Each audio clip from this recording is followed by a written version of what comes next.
Hello, today I'm going to be doing a review on my mouse that I've been using as my normal mouse for probably over a year now. This is the Razer Naga Epic. Alright, so Razer Naga Epic, since its release there have been quite a few variations of the Naga and some changes. I'm not really going to be comparing it to that. I am just going to be saying how I've enjoyed the mouse and maybe compare it to some other mice that I considered at the time of purchase and then how I feel about that. So first off, the mouse can be wired or wireless. Now, really love that. The battery life is pretty good. I mean, I can normally get through I've been using it in wired mode for a while. There isn't latency that I've noticed though. It's just I got tired of charging it. I do remember playing WoW with it and getting, I don't know, a good amount of time. Not like a few hours. Like, I don't think I could really go for more than a day of straight playing or using it, but the battery life was not horrible, okay? It's not something crazy amazing like Logitech mice. I know some of those have awesome battery life. This thing is something that you are going to need to charge probably every night. Depending on your use, of course. I mean, if you're using it all day, you'd probably charge it at night whenever you go to sleep, go back, go to it again. Again, I'm not speaking on the battery life a ton because I don't really remember the battery life amazingly well. My only really complaint about the wireless thing is the aesthetics. The charging stand doesn't look that great. I wish that it had one like the Mamba, but other than that, it's fine. I mean, you just set it on a little stand. Sits there, doesn't look bad. You do that and you take it off and you don't have to worry about the wire. Again, the latency, not bad at all. Didn't notice really any difference. I didn't do any test, but from normal use, which is editing, gaming, web browsing, none of those things saw a performance impact at all from my use. The lighting, this has full RGB lighting, cycle through whatever you want. I have it in breathing mode of RGB, so it fades between every single color. Lighting's awesome. I mean, it's what you'd want from RGB lighting. It's full spectrum. There's like millions of colors. I'm trying to think of what they advertise. I think it's like 16 million different colors it can go through or something ridiculous like that. You can just point and click what you want and it'll change to it. You can have it solid, you can have it fade, you can do a bunch of different lighting effects. Now, there is no light on the logo like some of the other mice have, okay? It is just painted on there, it's just black. I don't know if it would have been difficult for them to put the LEDs there or why they did that, but only the number pad and the mouse wheel itself light up. So I had said that I had been using this for quite some time, and I want to talk about the durability because that seems to be some weird, like, a running joke or just internet thing where people say the Razer products are not built well.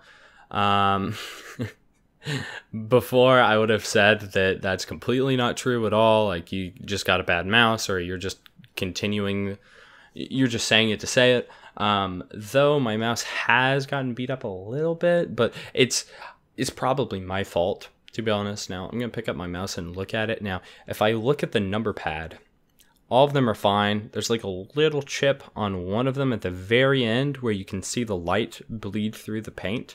It's at one of the corners on my number 5. I don't know why that is. I don't know if I can paint over that. It's like you can't see it at every angle though. I have to actually pick up my mouse and look for it to be able to find it. So totally wouldn't say that's a big deal. My back button is a little mushed in. Like, it doesn't have quite the feel that it used to, but completely usable, still goes up and down, doesn't get stuck ever. Okay, it wobbles a little more. It's weird to describe. It's not like you probably, unless you knew that it was different before, you probably wouldn't know that there was anything wrong with it. I may be able to open it up and fix it, but that's really the only gripe I have with it. If you were to mess up the little there's detachable side panels for the mouse if you want the mouse to be larger or smaller. If you were to mess up some of those, you could change them out just like that. But overall, I mean, I'd say the mouse is pretty durable. Now, I do have the mouse at the smallest size that it can go. I find that it fits my hand the best in the situations that I use it. Obviously, I'm able to say that, and you can get a different one and say the same about the different one for you. So that's not something I'm going to like plus or minus or subtract. It's really nice that there is the functionality to be able to change out the sides. That's awesome for people that want a different feel or have bigger or smaller hands, or just, again, like different feels.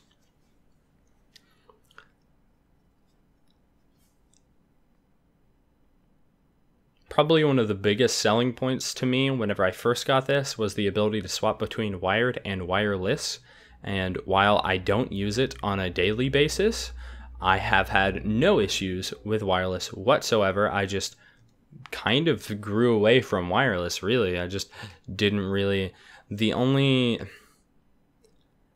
I have no issues using a wire, okay?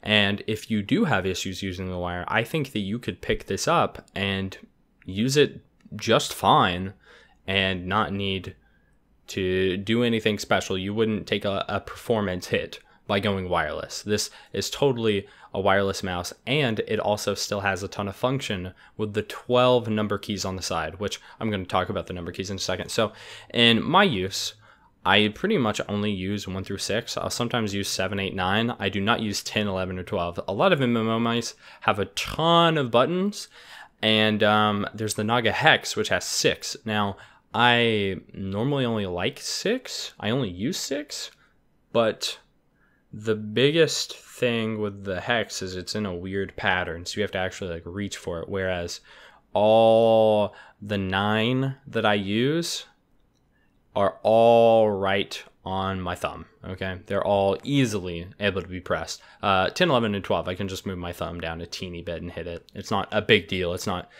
going to cost me any time to do it or anything. It's not like if there's a crucial moment where I had to hit it really quick that I'd have any issues with it.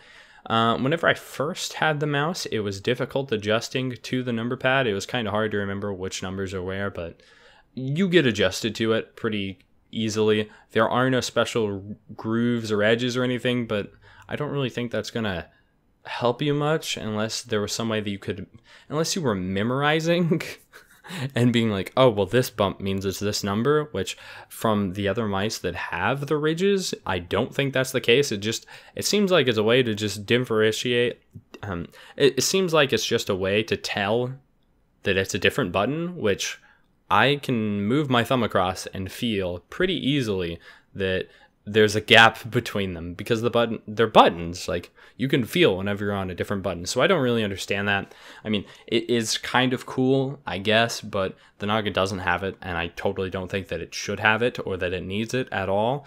If anything, I think it may make it uncomfortable and hinder your ability to use the mouse. Like, I don't want a bunch of weird bumps and jags on the numbers. I'm going to move my finger across and go ahead and press them and use them. And I'm just going to learn to memorize them instead of trying to find some other way to memorize them, which, again, I have no personal experience with it. So it may work amazingly to have the grooves on it, but I don't really imagine it making too big of a difference when using this. I definitely wouldn't say that that's a deal breaker if you're looking at a mouse that has it and doesn't have it, such as this. With like, I think the Logitech G600 has the little grooves on it to differentiate. I'd say it's almost a non-factor, really. I think that about ties up the review for the Razer Naga Epic. Thank you for listening, and I'll see you.